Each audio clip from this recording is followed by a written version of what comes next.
सुप्रभात। आध्यात्मिक अनुभूतियां, यह हमारी आज की आध्यात्मिक चर्चा का विषय। आध्यात्मिक अनुभूतियां।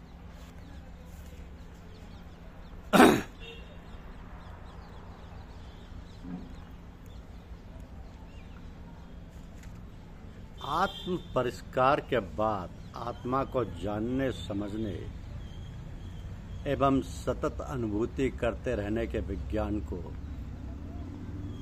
आध्यात्म विज्ञान कहते हैं। आत्म परिष्कार के बाद आत्मा को जानने समझने एवं सतत अनुभूति करते रहने के विज्ञान को आध्यात्म विज्ञान कहते हैं। इसी प्रक्रिया को योग साधना कहा जाता है, जो परमात्म सत्ता की अनुभूति तक ले जाती है। अब योग साधना के विभिन्न मार्ग हैं। निष्काम कर्म योग, भक्ति योग, ज्ञान योग, सिद्ध योग, मंत्र योग, हठ योग, राजयोग इत्यादि। कर्मयोग एवं राजयोग अत्यधिक वैज्ञानिक है। राजयोग के 3 आयाम: शारीरिक, मानसिक एवं आध्यात्मिक। इसमें मन, वाणी व कर्म का एक साथ परिष्कार होता है।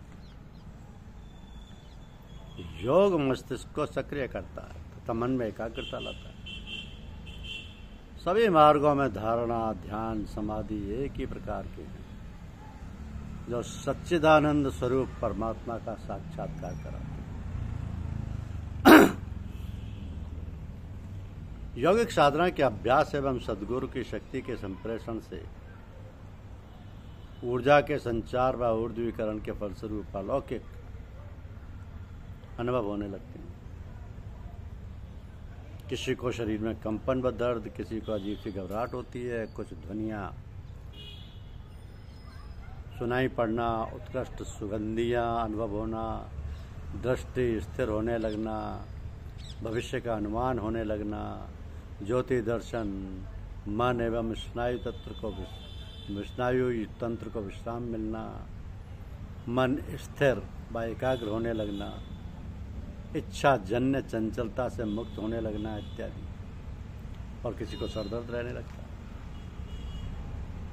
तो साधक को अनेक प्रकार के संगीत सुनाई पड़ती है। संगीत सुनते सुनते लय भाव का आभास हो जाता है, अभ्यास हो जाता है। नाद के लय होते ही साधक को परमानंद की अनुभूति होती है। आध्यात्मिक अनुभव साधक के मानस पटल पर आकस्मिक तरंग के समान आते हैं, लेकिन प्रत्येक व्यक्ति उन्हें समझ नहीं पाता। यह क्षणिक और बहुआयामी होती है। जिनका भाव तंत्र विकसित हो चुका है, जिनमें संवेदनशीलता अधिक हो गई है, वही साधक इन अनुभवों को ग्रहण कर पाता है। तो जिससे वह परिवार, अन्य संबंधी, समाज, देश, समुदाय एवं जड़ चेतनमयी सृष्टि के साथ भावनात्मक रूप में एकाकार बनाए रखता है एवं अंतर हृदय संस्पर्श अनुभव जन्य बना रहता है। इसलिए उच्च स्तरीय साधक दूसरे के भावों को समझ लेते हैं, लेकिन सजगता एवं संवेदनशीलता विकसित होने पर यह संभव है। तो आध्यात्मिक अनुभव अस्पष्ट प्रतीकों के संकेत के रूप में आभासित होते हैं। कभी हल्की छाया या बिंबों के रूप में आते हैं, कभी दृश्यों के रूप में, कभी शब्दों के रूप में, कभी भावों के रूप में होते हैं। ये अनुभव कभी बेचैन करते हैं, कभी आनंद देते हैं, कभी कुछ कार्य करने की प्रेरणा देते हैं, कभी निराशा या अवसाद पैदा करते हैं। ये अनुभव संकेत मात्र करके विलीन हो जाते हैं। अतः इनकी व्याख्या या वर्णन असंभव होता है। विशेष संवेदनशील एवं सजग साधक ही इनके संकेत समझ पाता है। संत महात्मा सूफियों ने इस प्रकार के सूक्ष्म अतीन्द्रिय अनुभवों को मंत्र, सूक्ति, गीत या कविता के माध्यम से अंकित किया, जिनकी व्याख्या सामान्य जन नहीं कर सकता। उच्च स्तरीय सोपानों वाला अभ्यासी या सत्संगी सही व्याख्या दे सकता है। तो आध्यात्मिक अनुभव कभी कभी इतने अटपटे, इतने दुरूह, इतने सांकेतिक होते हैं कि उनको शब्दों में व्यक्त करना बहुत कठिन है, क्योंकि शब्दों में पिरोने से क्षणिक होने के कारण बिखर सकते हैं। उच्च स्तरीय साधक अधिकांश आध्यात्मिक अनुभवों को गोपनीय ही रखते हैं और ऐसे व्यक्तित्व भी गोपनीय ही रहते हैं। तो सुपात्र, संवेदनशील, जिम्मेदार, सरल अधिकारी अभ्यासियों या सत्संगियों को स्पष्ट शब्दों में, संकेतों में, अटपटी भाषा में सद्गुरु समयानुसार कुछ बता देते हैं। योगी, संत, महात्मा अपने आध्यात्मिक अनुभवों को भजनों, गीतों, अभ्यंगों, कविताओं एवं अपने प्रवचनों में प्रकट करते रहते हैं। आध्यात्मिक अनुभवों से नई ऊर्जा मिलती है, जिससे आस्था और अधिक विकसित होती है, आत्मविश्वास एवं आत्मबल में भी वृद्धि होती है। अब सत्वगुण का विस्तार होता है, साथ ही रजोगुण का नियमन एवं तमोगुण पर नियंत्रण अनुभव होता है। उदारता, करुणा, दया, समता, सरलता, संतोष आदि दिव्य गुण और अधिक विकसित हो जाते हैं। किसी असहाय, अनाथ, निर्बल, निर्धन की सहायता में रुचि बढ़ जाती है। परमार्थिक कार्यों में सहयोग की भावना उमड़ती है। ध्यान की गहराई में या तुरीयावस्था में कोई ऋषि या संत अभ्यासी को कोई मंत्र या जड़ी बूटी सुझा देता है, जिनका प्रयोग साधक जन कल्याण में करता है। तो ये सब अवश्य सटीक फलदायी सिद्ध होती है। समाधि अवस्था में पहुंचे हुए योगी के मनोद्वंद एवं सभी संकीर्णताएं समाप्त हो जाती हैं। संकल्प विकल्प छीण हो जाते हैं। योगाग्नि में इनके संस्कार भस्म हो जाते हैं और फिर संस्कार नहीं बनते। वह ऊर्ध्वलोक का साक्षात्कार करता है, अधिक समय लय अवस्था में ही रहता है। यह उच्चतम श्रेणी की आध्यात्मिक अवस्था है। उसकी एक झलक से ही पात्र अभ्यासियों का जीवन बदल जाता है, कृत्य हो जाता है। उच्च स्थिति में वाक सिद्धि एवं संकल्प सिद्धि भी हो जाती है, जिससे सामान्य श्रद्धावानों के भी बहुत से बिगड़े काम बनने लगते हैं। योग साधना के द्वारा परमात्म तत्व का साक्षात्कार हो जाने पर जीव क्रमशः जीवन मुक्ति, विदेह मुक्ति और कैवल्य पद प्राप्त करके सर्वथा कृतकृत्य हो जाता है। पर उसका संसार में पुनर्जन्म नहीं होता। आध्यात्मिक साधन अभ्यास से अनेक सिद्धियां या कहें सिद्धता या सफलता साधक को प्राप्त होती है। शास्त्रों में 8 सिद्धियों का प्रमुख रूप से उल्लेख है। अणिमा, पहला है अणिमा। चेतन या अचेतन के अणु परमाणुओं में उस परम प्रभु की उपस्थिति से अवगत होना, अर्थात साधक में इतनी संवेदनशीलता आ जाती है कि वह प्रकृति के सूक्ष्म हलचलों की अनुभूति करने लगता है। सब में ईश्वर की उपस्थिति अनुभव करते हुए सदैव प्रसन्न रहता है। उसमें दूरदर्शी विवेकशीलता आ जाती है।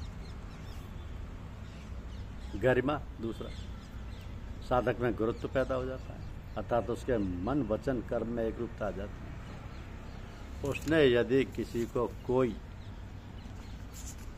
वचन दे दिया है तो उसको वह दृढ़ता से निभाता है, भले ही उसके सामने कितनी भी प्रतिकूलताएं, अवरोध पैदा करें, लेकिन वह अपने वचन से विचलित नहीं होता है।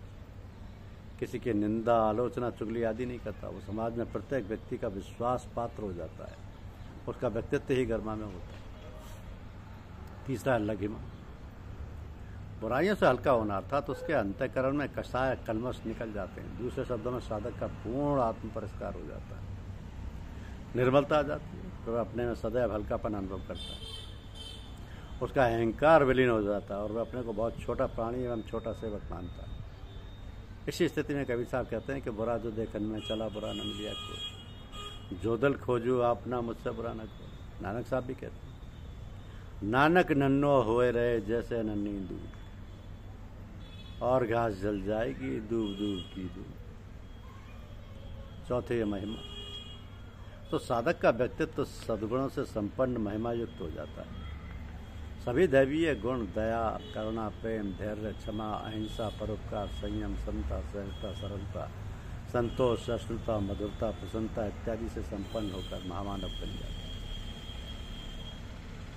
उसमें शौर्य, पराक्रम, पुरुषार्थ, कर्तव्यनिष्ठा, न्याय, नीति कूट कूट कर भर जाते हैं। उसके लिए वसुधैव कुटुंबकम ही प्रतिपल दृष्टि में रहता है।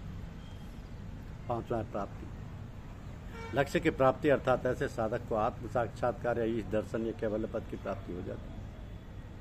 फिर वह निर्वैर, निष्काम, निर्भय होकर सभी परमार्थिक कार्य में रुचि लेता है, स्वच्छंद विचरण करता है। 6 प्राकम्य, साधक पूर्णता को प्राप्त होकर पूर्ण संतोषी एवं समर्पण भाव से जीवन जीता है। उसके सभी अनिवार्य आवश्यकताओं की पूर्ति होती रहती है, उसे किसी वस्तु का अभाव कभी घटकता ही नहीं। संसारी कार्य भी सबके सहयोग से स्वतः होते चले जाते हैं। 7वां वशिष्ठ, साधक में आत्मविश्वास एवं आत्मबल संवर्धन हो जाता है। फलतः अपने निर्विकार, सहयोगी, सहकारी, मृदुल स्वभाव के कारण प्रत्येक स्तर के व्यक्तियों के दिलों में विशेष स्थान बना लेता है। उसके विरोधी भी उसकी प्रशंसा करते हैं। और 8वां ईशत्व, सिद्धता मिल जाने पर साधक सामर्थ्यवान हो जाता है। ऐसे व्यक्तित्व के चारों ओर एक विशेष दैवीय आवामंडल बना रहता है, विशेष रूप से चेहरे पर। इस आवामंडल से विद्युत चुंबकीय तरंगें एवं अल्फा किरणें सदैव निकलती रहती हैं। उसकी समीपता प्राप्त होते ही इन दैवी वाइब्रेशंस का प्रभाव सभी पर पड़ता है, जिससे सामने वाले तनाव मुक्त, शांत, परमानंद में स्थिति में हो जाते हैं और इसी से अभ्यासियों की साधना में विशेष प्रगति होने लगती है। आध्यात्मिक अनुभूतियों, विभूतियों के संबंध में कोई तर्क या विवाद व्यर्थ है। बस जानो, करो और पाओ। यहाँ सब कुछ असंदिग्ध एवं सुस्पष्ट है, लेकिन ये सब गुरुदेव की कृपा से बड़ा ही आसान है। धन्यवाद।